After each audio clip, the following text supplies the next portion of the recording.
everybody. Welcome to the next episode of Gals Talk Romance. And today it is going to be tropes.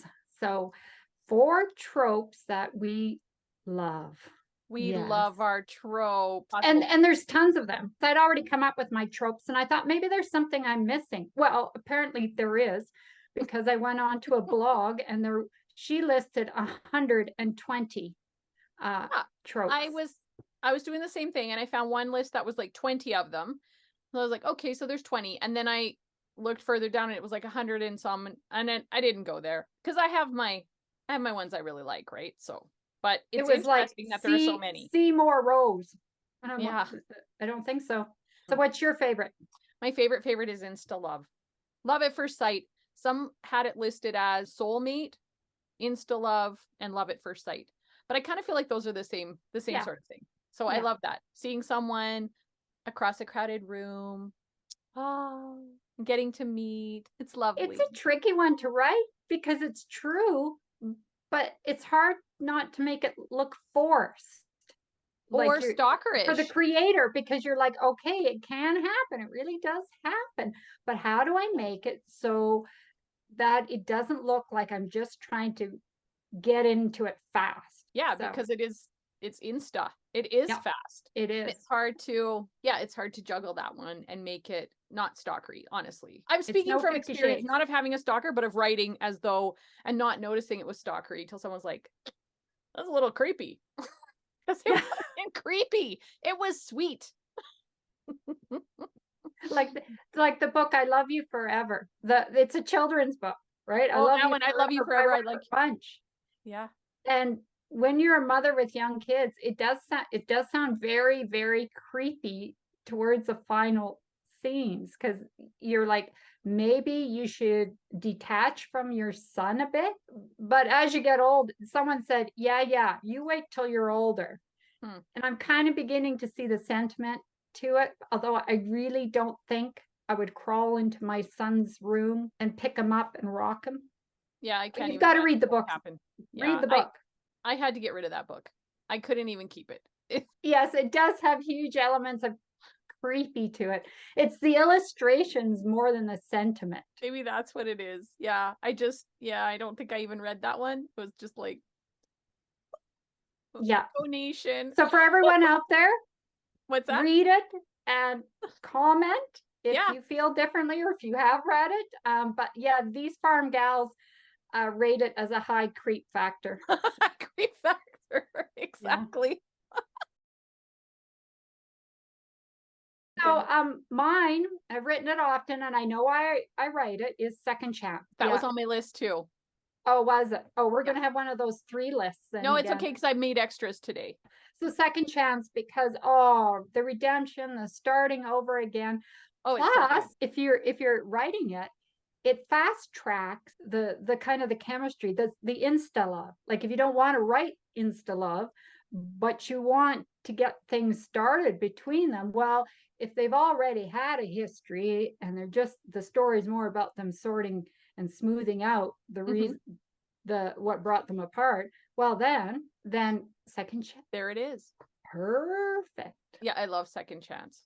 Because don't we all love a second chance anyway? In anything, never mind romance. But I love seeing how they could have hurt each other in the past and then how they pull themselves out of that. And it just like wasn't their time before. Second chance for an Insta love. Yeah. That's right. Tropes within. Insta love, second chance, Insta love. All right. Hit me with the next one. See if we can wrap that. Enemies to lovers. I picked lover. That was mine. That was yours?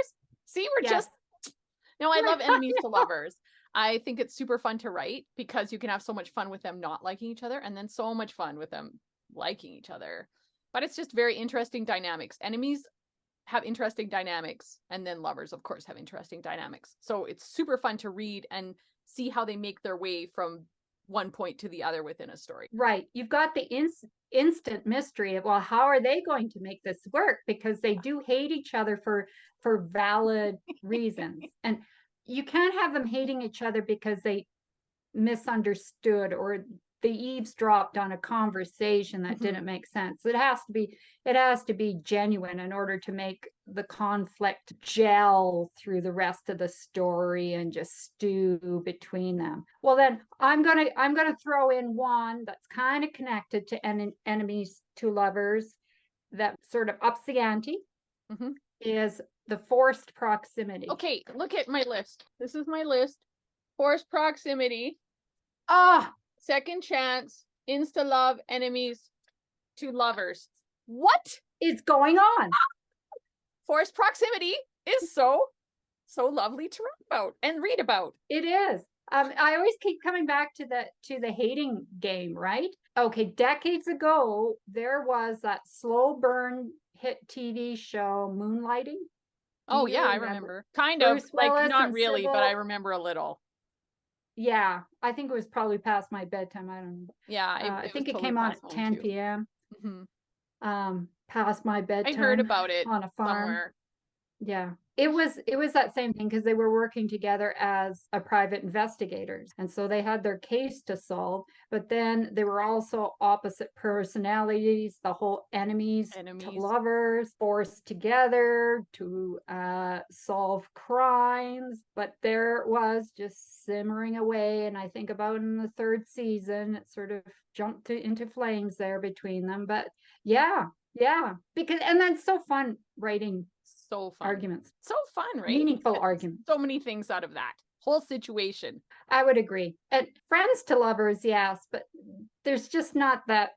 Yeah. I don't know. I think it would be hard to write friends to lovers. Yeah. It's just sort of like the next obvious step. Like, oh, okay. I'm glad you guys get along. Yeah. Much more interesting to see how the tension pushes people together. And of course, like Pride and Prejudice is regarded as the first romance. And that's its trope, enemies to lovers. So. See, it's tried and true and has stood the test of time. It has. What are we doing next time? Next time, we are doing pet peeves. I don't know if you have any pet peeves when you read a romance, but I have a couple. So it'll be fun to talk about what our pet peeves are. Okay, and we'll see if we can synchronize our lists without even trying. Without even trying. Good idea. All right. Bye, everybody. Like, comment, subscribe. Bye now.